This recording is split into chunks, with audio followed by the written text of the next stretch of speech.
नमस्कार। स्वागत करता हूँ मैं आपको एक आखिरी सेशन में आर्ट ऑफ इनर एल्केमी के, जहाँ पर आज हम एक ऐसा फाइनल लेसन सीखने वाले हैं जिसका नाम होगा the golden mind living as the alchemist. आखिर कैसे एक ऐसा जीवन जिएं जहाँ पे मतलब हम अपने विचार को स्पिरिचुअलिटी में, मतलब जो भी इमोशन फीलिंग्स हम फील करते हैं उसको आखिर कैसे एल्केमी का प्रयोग करके एक लिविंग स्पिरिचुअलिज्म को फील कर पाए।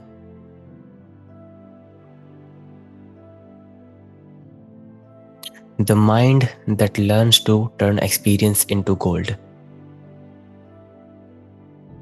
तो अगर आप सब मुझे अच्छे से सुन पा रहे हो तो हम कंटिन्यू करेंगे।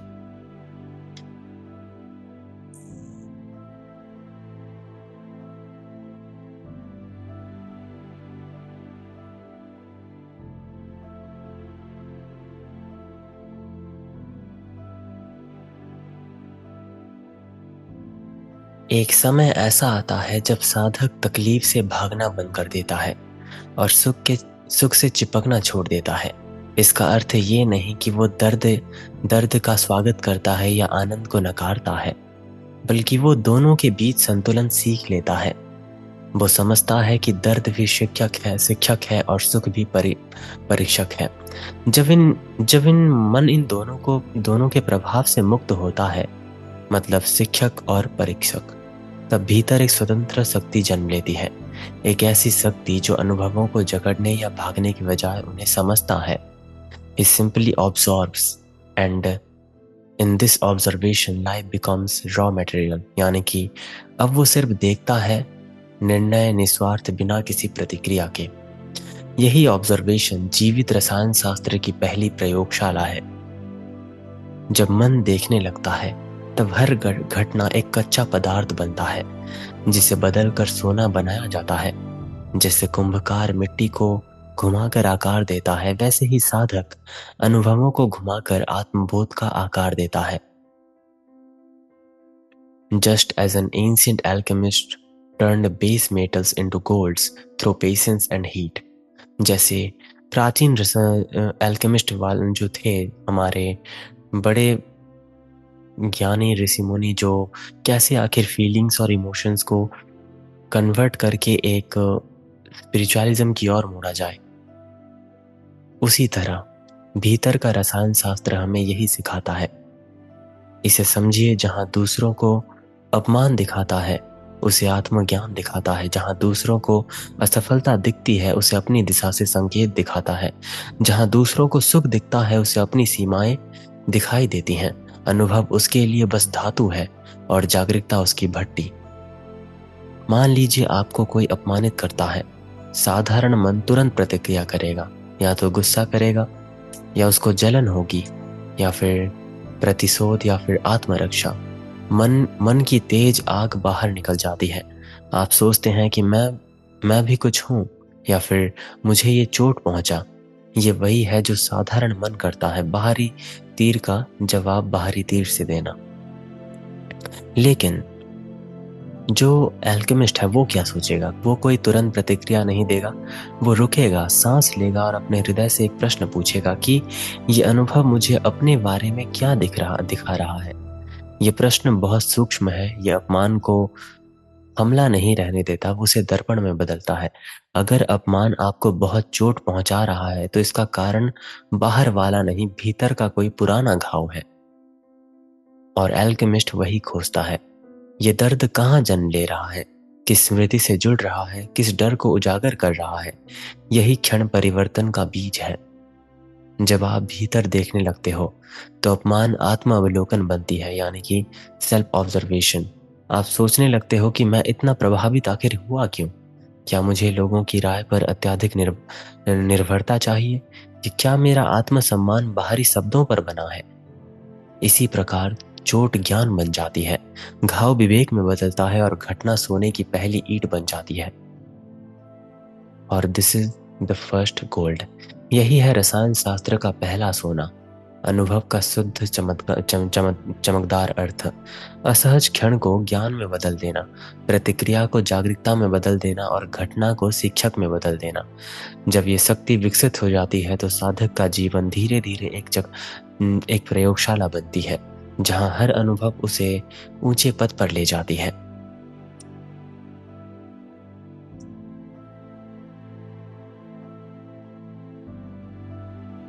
प्रतीतियों के पर्दे के पार देखना। जब अंतर्मुखी आप होते हो, या फिर इनर एल्केमिस्ट की बात करूं, वो दुनिया को देखता है तो वो उसे अच्छा या बुरा कहकर वर्गीकृत नहीं करता। उसकी दृष्टि और सूक्ष्म होती है। वो परिस्थितियों के ताने बाने को देखेगा, घटनाओं के पीछे के चलते अनगिनत कारणों को पहचानेगा। उसके लिए हर घटना एक पैटर्न है, हर भावना एक चक्र और हर एक व्यक्ति की प्रतिक्रिया एक लंबी अदृश्य कथा का परिणाम है। वो समझता है कि कोई भी कार्य अकेला नहीं होता, उसके पीछे अनगिनत धागे बंधे होते हैं। बचपन की आदतें या फिर दबे हुए भय, संस्कार, परिस्थिति और अनकहे अनुभवों का इतिहास। वो गुस्से को बुराई नहीं मानता, वो उसे अधूरे रूप की आंख समझता है, एक ऐसी शक्ति जो दिशा पाकर साहस, संरक्षण और न्याय बनती है। गुस्सा अपने विकृत रूप में जलता है, परंतु अपने परिष्कृत रूप में दीपक बनता है। वो इच्छा जो लालच नहीं कहता, बल्कि अनगढ़ दिशा समझता है। इच्छा में ऊर्जा, बस उस ऊर्जा को देखने वाला मार्गदर्शक चाहिए। इच्छा को प्रशिक्षित कर दिया जाए तो वो इच्छा सौंदर्य, साधना, कला और प्रेम बनेगी।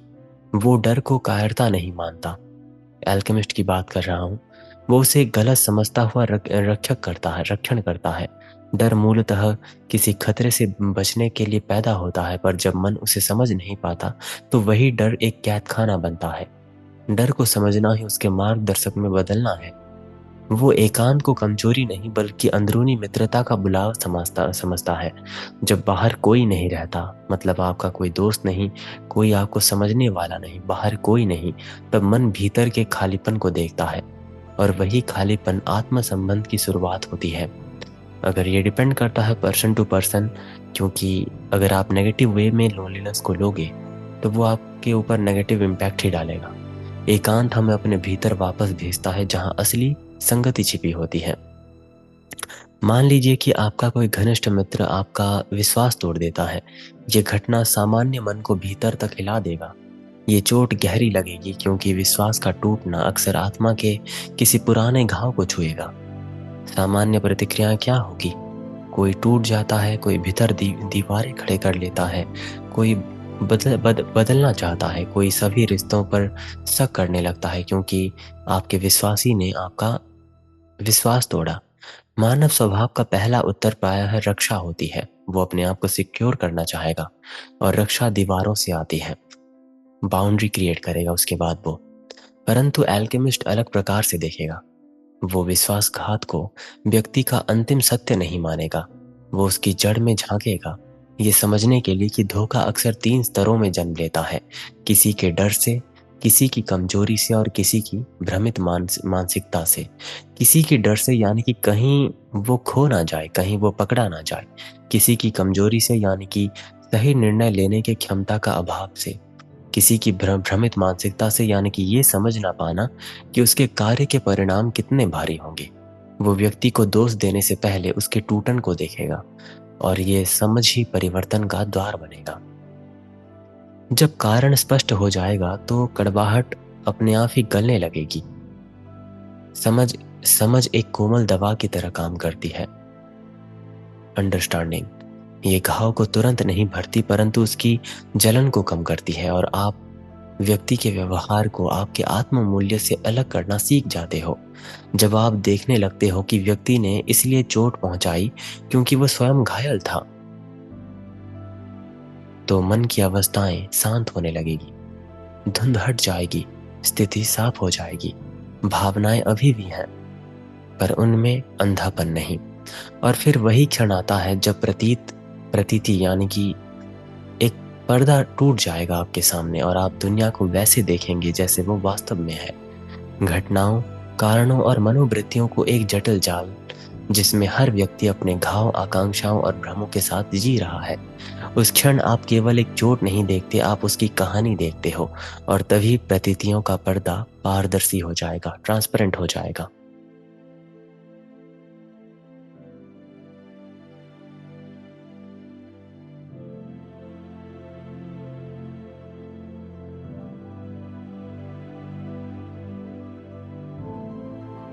मौन क्रिया का अनुशासन, डिसिप्लिन ऑफ साइलेंट एक्शन।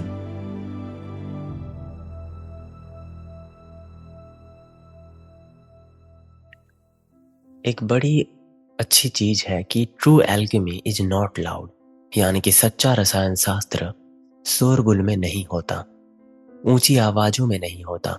गहरे परिवर्तन कभी भी जयघोष से नहीं करते।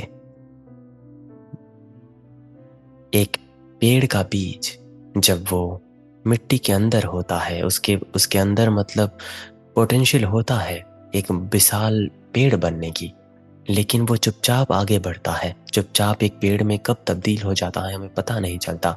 लेकिन जब मतलब वो बड़ा होता है, बहुत बड़ा, तो जब भी हवाएं चलती हैं तो उसकी हवाएं, तो जब हवाएं उस पेड़ पे टकराती हैं तो गर्जना होती है। उसके छांव में बहुत लोग आश्रय लेते हैं। लेकिन वो बड़ा हुआ, यानी कि ग्रो किया एकांत में और बिना जयघोष के साथ। वो भीतर चुपचाप अत्यंत सूक्ष्मता में बदलती है। जैसे मिट्टी के भीतर बीज फूटता है, मैंने बोला, जैसे चांद चांद रात के अंधकार में बढ़ता है, वैसे ही सच्चा परिवर्तन शांति में जन्म लेता है। अगर आप ग्रो करना चाहते हो, अगर आप कुछ करना चाहते हो, तो एकांत में अकेले करना। वो परिवर्तन गुप्त कक्षों में घटता है, जहां प्रवेश केवल साधक के भीतर ही होगा। तो ये कक्ष क्या है? चलिए मैं आज आपको 4 प्रकार के कक्ष बताता हूँ। ऐसे 4 रूम्स जो आपके मतलब अवचेतन मन में होना बहुत आवश्यक है। पहला कक्ष है धैर्य का कक्ष, द पेशेंस रूम, जहां मन तत्काल प्रतिक्रिया करने की आदत छोड़ देता है और समय को एक शिक्षक बना देता है। अगर आप कुछ बहुत बड़ा करना चाहते हो, जैसे कि मैं रिसेंटली धीरे धीरे करके काम कर रहा हूँ अनंत निकेतन के ऊपर, तो ये एक दिन का कोई चीज नहीं, एक दो साल की कोई चीज नहीं जो ऑटोमेटिकली बन जाए। जैसे कि मैंने मेंशन किया था, ये मेरा फाइनल प्रोजेक्ट होगा एंड पेशेंस के साथ ही आगे बढ़ा जाएगा, क्योंकि बहुत से प्रोसीजर होते हैं, बहुत सी चीज़ों को फॉलो करना पड़ेगा। कैसे उसको बनाया जाए, कैसे आकार मिले, कैसे वो कंफर्टेबल हो हर एक व्यक्ति के लिए। तो धैर्य के साथ ही हमें आगे बढ़ना पड़ेगा।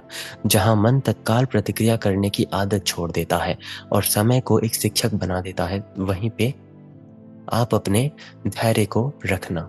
उसके बाद संयम का कक्ष, जहां भावनाएं उथल पुथल करती हैं, पर आप उन्हें पकड़कर बुद्धि के सामने रखते हो। उसके बाद विनम्रता का कक्ष, जहां आप मानते हैं कि सीखना कभी भी खत्म नहीं होता और आप जानते हो कि वो सागर की तुलना में एक बूंद है। उसके बाद सत्य का कक्ष, जहां आप स्वयं से झूठ नहीं बोलते और अपनी असली स्थिति को स्वीकार कर लेते हो, चाहे वो कितनी भी कठिन क्यों ना हो। सच्चा परिवर्तन इन्हीं आंतरिक कक्षों में होता है। जैसे कि हमारे बुजुर्गों ने कहा है, बड़े बुजुर्गों ने, do the work unseen, let the transformation speak for itself. पुराने आचार्य ने कहा कि कार्य को छुपाकर करो, परिवर्तन को खुद बोलने दो। इसका अर्थ ये है कि अपने विकास का शोर मत मचाओ, अपनी साधना का प्रचार मत करो, अपने संघर्षों की घोषणा मत करो। अगर परिवर्तन असली है तो वो आपकी चाल, आपके स्वर, आपके निर्णय, आपकी दृष्टि और आपके मौन से भी झलकने लगेगी। लोग आपके शब्द नहीं, आपकी ऊर्जा महसूस करेंगे। मान लीजिए कोई व्यक्ति आपको गलत समझ रहा है, मिसअंडरस्टैंडिंग हो गई मान लीजिए किसी भी व्यक्ति के प्रति, आपके इरादों को गलत पढ़ रहा है, आपके शब्दों को विकृत कर रहा है। साधारण मन तुरंत तर्क में कूद जाएगा, समझाने, साबित करने या फिर लड़ने में कि मेरा मतलब ये नहीं था, मैं कुछ और कहना चाहता था। पर एक बात याद रखना कि जितना अधिक आप समझाने की कोशिश करोगे, उतना ही दूसरे अपने भ्रम में जकड़ते जाएंगे। You walk away, reflect, grow and return with a calmer mind. परंतु अंतः रसायन क्या कहता है इनर एल्केमी की? वह वो नहीं लड़ता, वो चल देता है। निराशा से नहीं, बुद्धि से। वो दूरी बनाता है एक एल्केमिस्ट, और उस दूरी में वो सोचता है कि ये गलतफहमी क्यों हुई। क्या मेरी भाषा स्पष्ट नहीं थी, या सामने वाला अपने ही किसी घाव में प्रतिक्रिया कर रहा था। वो भीतर बढ़ता है, और जब लौटता है तो शांत मन, स्पष्ट दृष्टि और परिपक्वता के साथ लौटता है। यही मौन की क्रिया का अनुशासन है। आप अपने विकास का ढोल नहीं पीटते। आप ये नहीं कहते कि देखो मैं कितना बदल गया हूँ या फिर बदल रहा हूँ। आपका स्वर, आपका निर्णय, आपकी सहन शक्ति, सब कुछ खुद बता देता है कि आप पहले से अलग हो। लोग आपके शब्दों से नहीं, आपके व्यवहार से परिवर्तन को पहचानते हैं। ये परिवर्तन का सर्वश्रेष्ठ रूप है, जो कहा नहीं जाता, जो जिया जाता है। ये मौन अनुशासन आपके भीतर की धातुओं को मजबूत करता है। गुस्सा गुस्सा लोहा बनता है, इच्छा तांबा बनती है, डर कांसा बनता है, और धीरे धीरे ये सभी धातुएं एक गहरे पवित्र ताप में, स्वर्ण में बदलती हैं। अंदरूनी बात कर रहा हूं मैं। और जब ये सोना भीतर प्रज्वलित होता है, तब कोई घोषणा आवश्यक नहीं होती। स्वर्ण की चमक स्वयं प्रकाशित होती है।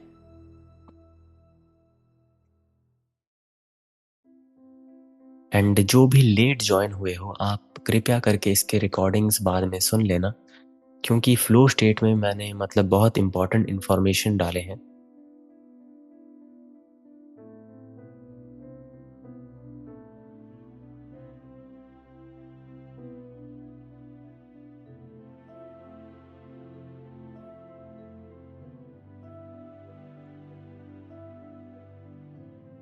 मैंने मतलब जानबूझकर म्यूट मार दिया था, क्योंकि बीच बीच में मैं थोड़ा मतलब डिहाइड्रेट हो जाता हूँ, इसीलिए पानी पी रहा था।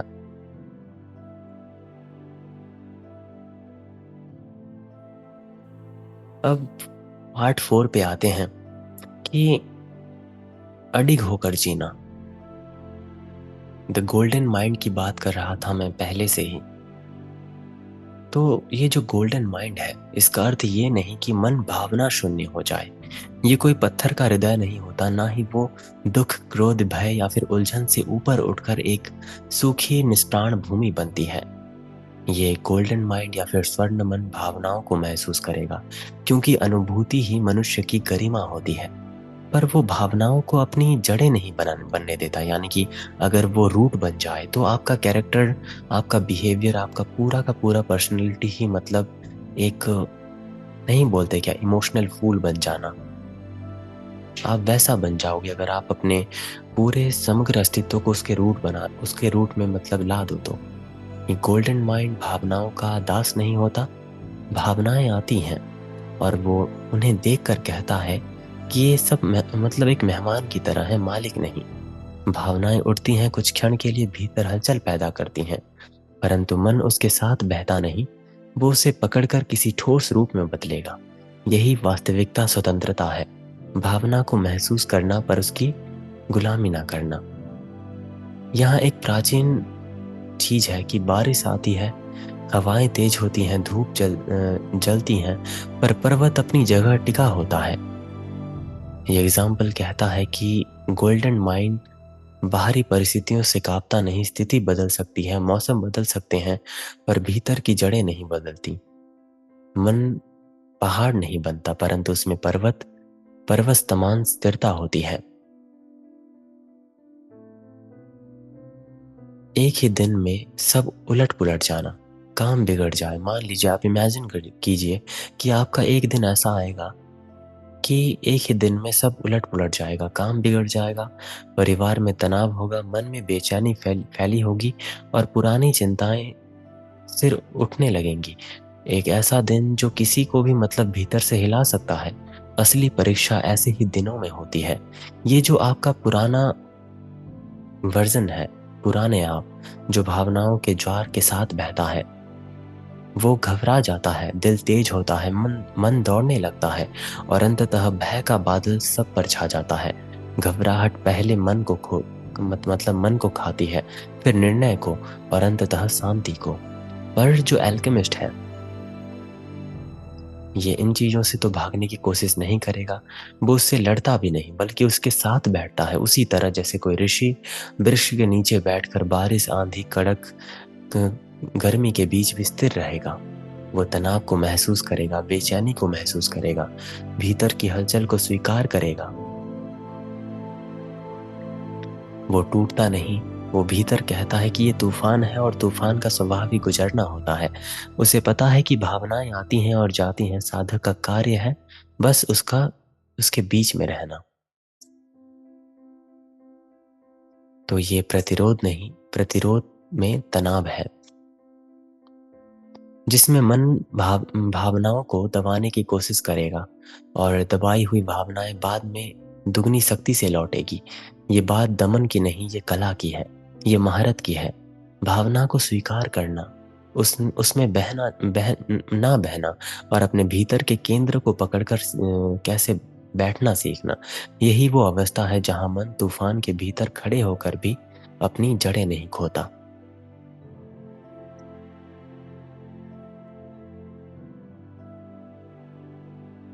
अब आता है फाइनल टीचिंग इस पूरे पार्ट का।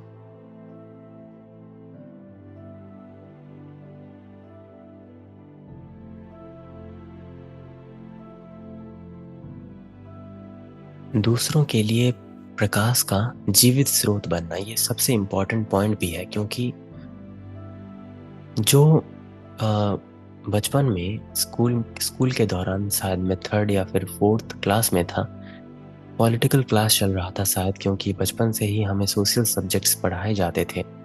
तो वहाँ पे कॉन्सेप्ट था नेता एंड दाता का। नेता मतलब हम मिनिस्टर्स की बात कर रहे थे, टीचर, एंड वो ब्लैक बोर्ड पे लिखते हैं एक और नेता और एक दूसरी और दाता। ये जो नेता लोग हैं ये बस लेते हैं, लेकिन रियलिटी में इनका नाम होना चाहिए दाता। जब उनका नाम दाता होगा तभी ये कुछ दे पाएंगे। ये कुछ मतलब एक अजीब सा मतलब जोक की तरह ही था, लेकिन इन रियलिटी इसमें डेप्थ मौजूद है। दूसरों के लिए प्रकाश का जीवित स्रोत बनना दाता कैसे बना जाता है? क्योंकि यूनिवर्स एंड पूरे नेचर का रूल है कि अगर आप सबको दोगे, मतलब दूसरों के लिए जियोगे, तो ये यूनिवर्स और नेचर आपके लिए जिएगा। ये फिलॉसफी नहीं, ये कोई कॉन्सेप्ट नहीं, ये कोई सिद्धांत भी नहीं, प्रिंसिपल भी नहीं, ये है एक तरीके से एक लॉजिकल चीज भी कह सकते हो, क्योंकि मैंने खुद एक्सपीरियंस किया है इसको। जितना आप दूसरों के लिए करोगे उतना अधिक आपको मतलब यूनिवर्स एंड नेचर देगा। चलिए इसको डेप्थ में समझते हैं कि अंतिम चरण आत्म सिद्धि की नहीं, ये अंतिम शिखर ये नहीं कि आप स्वयं कितने शांत, कितने ज्ञानी और कितने स्थिर हो। अंतिम शिखर तो ये है कि आपकी स्थिरता अब कितनी दूर फैली है। इनर एल्केमी का लक्ष्य है स्वयं को पूर्ण बनाना नहीं, मतलब बल्कि एक स्वयं को इतना शुद्ध कर देना कि आप दुनिया के लिए एक दिया बन सको। जब आपका मन अभयारण्य बन जाता है तो वो स्वाभाविक रूप से दूसरों को आश्रय देता है। तो जिस मन ने अपने को सोने में बदल दिया है, वो मन किसी प्रयास से शांत नहीं दिखता, किसी अभिनय से स्पष्ट नहीं लगता और किसी बनावट से दिशा नहीं देता। वो स्वाभाविक रूप से ऐसा होता है जैसे स्वयं सोना चमक रहा हो, उसे दर्पण या दीपक की आवश्यकता नहीं होती। ऐसे मन में तीन गुण स्वयं प्रकट होते हैं: शांतता, स्पष्टता और दिशा। शांतता यानी कि जो भय को पिघला देता है, स्पष्टता जो भ्रम के धुंध को हटा देती है, और दिशा जो खोए हुए पथ को दिखाती है। इसमें कोई प्रयास नहीं, कोई दिखावा नहीं, ये केवल एक उपस्थिति मात्र है। लोग ऐसे व्यक्ति के पास उत्तर मांगने नहीं आते, वे आते हैं उपस्थिति के लिए। अब आता है सबसे इंपॉर्टेंट पॉइंट। अगर आप सब प्रेमानंद महाराज को जानते हो, उनके टीचिंग से आप मतलब प्रभावित हुए हो, तो कहीं ना कहीं आप उनके पास उत्तर पाने के लिए जाना तो नहीं चाहोगे। उनकी केवल एक उपस्थिति ही आपको मिल जाए तो उतना ही आपके लिए काफी होगा। आप खुद सोचिए कि आपको बस प्रेमानंद महाराज की उपस्थिति चाहिए, क्या आप स्वीकार करोगे? क्योंकि आप उनके पास कोई उत्तर मांगने नहीं जा रहे। उनकी जो भी बातें हैं वो प्रभावशाली हैं, जो भी चीजें हैं पूरे सोसाइटी को मतलब प्रभाव डालती हैं। तो ऐसे व्यक्ति के पास उत्तर मांगने नहीं, उपस्थिति के लिए जाना। क्योंकि कभी-कभी मनुष्य को समाधान नहीं चाहिए होता, उसे किसी ऐसे ऐसे के पास बैठना होता है जिसकी शांति उसे अपनी शांति की याद दिला दे। ये वही अवस्था है जहाँ आपके शब्दों से अधिक आपकी चुप्पी काम करती है। शांति आपके विचारों से अधिक आपका अस्तित्व मार्गदर्शक बनता है। एक छोटा अनुभवहीन मित्र भ्रमित है, खोया हुआ है, उसका मन दिशाओं में लड़ रहा है और वो स्वयं को ही नहीं समझ पा रहा। आप उसे उपदेश नहीं देते, ना ही आप उसे बताते हैं कि वो कहाँ गलत है और क्या करना चाहिए। आप बस पूर्ण मौन से सुनते हो उसको, बिना हस्तक्षेप के, बिना अहंकार, बिना जल्दबाजी के। सुनना स्वयं में एक दान होता है और ये दान बहुत कम लोग दे पाते हैं। सुनना एक दान है। आपकी शांति उसके लिए दर्पण बनती है, आपका मौन उसके भीतर के हंगामे को शांत करता है, वो हल्का हो जाता है। आपकी स्थिरता उसके तैरते हुए मन के लिए एक लंगर बनती है। यहाँ आप कुछ करते नहीं, आप होते हो और आपका होना ही उसकी सहायता बनेगी। यही सच्ची सेवा है जहाँ उपस्थिति उपाय बनेगी। और यही इनर एल्केमी का अंतिम सत्य and the last final teaching था। आप जो सोना बनते हैं वो आपके लिए, खुद के लिए बनते ही नहीं। आप ये गोल्डन माइंड या फिर आप जो गोल्ड है, अपनी चमक अपने लिए नहीं रखता, वो जिस पर भी पड़ता है उसे जलाता है, मतलब उज्जवल करता है। आपका ज्ञान, आपकी शांति, आपकी परिपक्वता सब आपकी निजी संपत्ति नहीं, मतलब नहीं है, वे दुनिया की संपत्ति बन जाएगी। आप एक दीपक बनते हैं, पर रोशनी आपके चारों ओर बैठेगी, सबको गर्मी देगी। और इसी के साथ ये हमारा संपूर्ण the art of inner alchemy यहीं पे समाप्त होता है।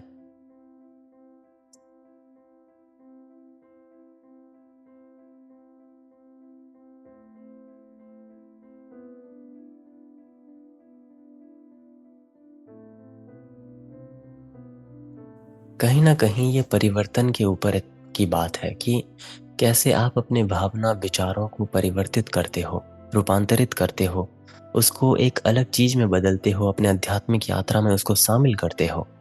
इन द एंड जो मैंने कहा, ये सबसे फाइनल एंड इम्पॉर्टेंट टीचिंग था।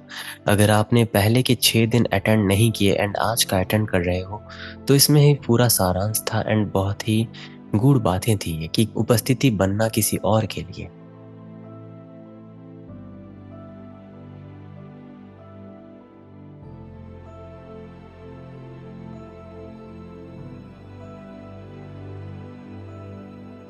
एंड जैसा कि मैंने बोला था, आज से मैं पर्सनली भी सेशन ले रहा हूँ, एक एक करके। जितने भी लोग हैं सबका लूँगा एक एक करके। एंड अभी 9:40 से मैं एक पर्सन के साथ जुड़ूंगा एंड कल भी, परसों भी। मैं आज आपको मतलब डेट एंड टाइम सबको पर्सनली मैसेज कर दूंगा कि कितने बजे हम करेंगे।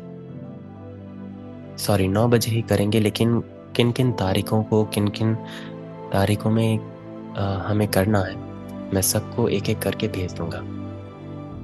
तो इसी के साथ मैं the art of inner alchemy को समाप्त करता हूँ एंड हम सब मतलब पर्सनली एक एक करके मिलने वाले हैं। तो और सुबह मेडिटेशन का जो क्लास रहेगा वो बहुत ही आने वाले 5 दिन में मैं अपडेट कर दूंगा। बहुत से वीडियोस वगैरह हैं जो मैंने पेंडिंग रखे हुए हैं, वो भी कंप्लीट करने हैं। तो आप सभी का मूल्यवान समय देने के लिए बहुत बहुत धन्यवाद। सभी को शुभ रात्रि। हर हर महादेव। मैं यहीं पे एंड करता हूँ।